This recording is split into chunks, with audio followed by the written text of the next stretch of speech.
ఎన్నికల నిబంధనలు ఉల్లంఘిస్తే ఎంతటి వారినైనా వదిలిపెట్టే ప్రసక్తే లేదని ఆంధ్రప్రదేశ్ ముఖ్య ఎన్నికల అధికారి ముఖేష్ కుమార్ మీనా అన్నారు. వాలంటీర్లు ఎన్నికల విధుల్లో పాల్గొంటే తీవ్ర చర్యలు ఉంటాయని మరోమారు స్పష్టం చేశారు. ప్రధాన కార్యక్రమంలో భద్రతా లోపాలపై ఫిర్యాదు అందిందని కేంద్రానికి పంపినట్లుగా తెలిపారు. భద్రతా లోపాల అంశం హోంశాఖ పరిధిలో ఉందన్నారు.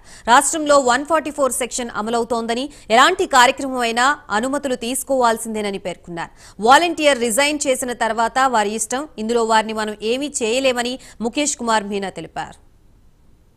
వాలంటీర్ ఆయన ఒక 5,000 రూపాయలు రెమ్యునరేషన్ తీసుకుని, సో ఈ గవర్నమెంట్ సర్వెంట్ ఎంత తీసుకొని ఎక్కువ మొత్తంలో తీసుకుని, సో డబ్బులు గవర్నమెంట్ నుంచి ఎగ్జిక్యూటివ్ నుంచి తీసుకునే వ్యక్తి ఏ వ్యక్తి కూడా డైరెక్ట్ గా ఎలక్షన్స్ లో పార్టిసిపేట్ చేయాలి. ఎలక్షన్ రిలేటెడ్ ఏదైనా క్యాన్వాస్ కావచ్చు.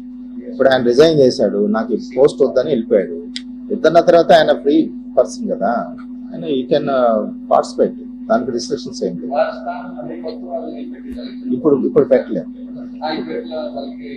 అది పక్కనున్న వాలంటీర్ ఇన్ఛార్జ్ పెట్టుకొని అక్కడ ఎంపీడీఓను, municipal commission, government welfare schemes distribution